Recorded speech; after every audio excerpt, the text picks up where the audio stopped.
Салам барыңыздарга. Бүгүн эң эле оңой, тез даяр болгон жууп жумшак булочка даярдайбыз. Бизге керектүү азыктар 250 мл жылуу сүт, 100 грамм кум шекер жана 1 чай кашык кургак ачыткы. Жакшылап аралаштырып, азырынча четке алып турабыз жана кургак азыктарды өзүнчө аралаштырып алабыз. Ал үчүн бизге 600 грамм эленген un керек. Un менде жогорку сорттогу.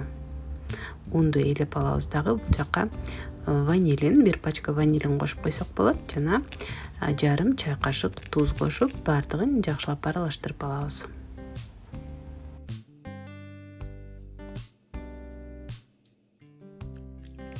Эми сүткө 2 жумуртканы чагып, жумуртканы дагы жакшылап аралаштырып алабыз. Андан кийин унду салып, камырыбызды жууруп баштайбыз. Алгач ундун жарымын салып, аралаштырып алып, андан кийин жарымын салып жуурсак болот. Камыр аягында жумшак камыр болуш керек, колго жабышчаак болуп. Ошондо гана булочкаларыбыз нык болбой, жакшы көтөрүлүп, аябагындай жумшак булочка болот. Жана камыр качан көтөрүлбөй калат, ошол жөнүндө дагы айта кетейин. Эгер сүтүбүз ысыгыраак болуп, дрожжду салып салсак, анда дрожж күйүп кетет дагы, камыр көтөрүлбөй калышы мүмкүн.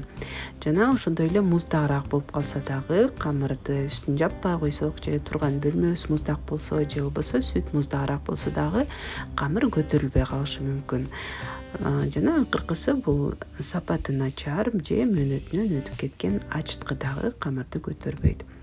Аягында ундун бардыгын аралаштырып алгандан кийин 50 мл өсүмдүк майын куюп, камырды жакшылап аралаштырабыз. Бул жерде майы көп сезилиши мүмкүн, бирок бир 5-6 мүнөт илегенде эле майдын бардыгы камырга сиңип кетет дагы, камырыбыз жууп жумшак болуп, назик болуп, сонун болуп жуурулат. Столдун үстүнө жуурган мага ыңгайлуу, ошондуктан табакка деле же столдун үстүнө жакшылап илеп жууруп алсак болот. Эң негизгиси майдын бардыгын камырга сиңирип алышыбыз керек. Кайра эле камырыбыз колго жабышчаак же столго жабышчаак болуп баштайт. Ошол кезде алып, дишке салып, бетин жылуулап жаап, мен көбүнчө жылуу духовканын ичине салып коем. Духовканы 5 градуска бир аз жылытып алып эле, ичин уядай кылып, андан кийин камырды салып, духовканы сөзсүз түрдө өчүрүп койгонду дагы унутпаңыздар. Ошол кезде камыр тез көтөрүлөт. 1 саатка жетпей эле сонун болуп камырыбыз көтөрүлүп калат.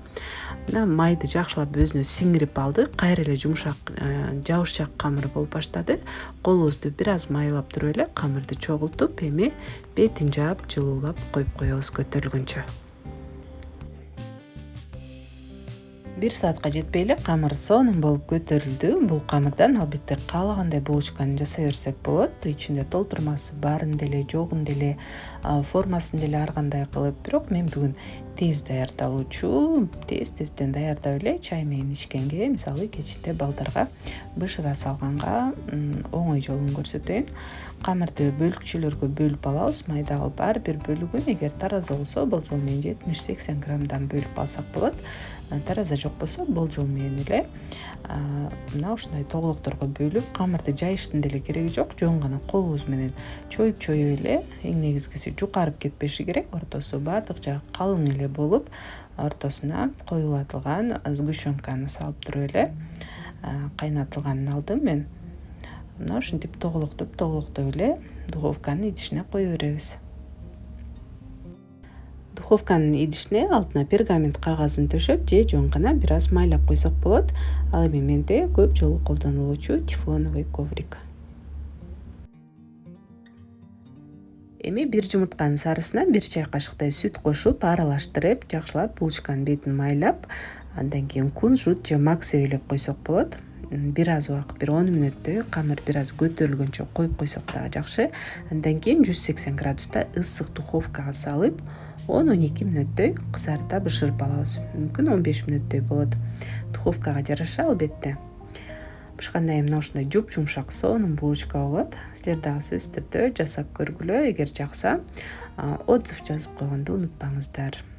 Кийинки видеолордон көрүшкөнчө саламатта калыңыздар.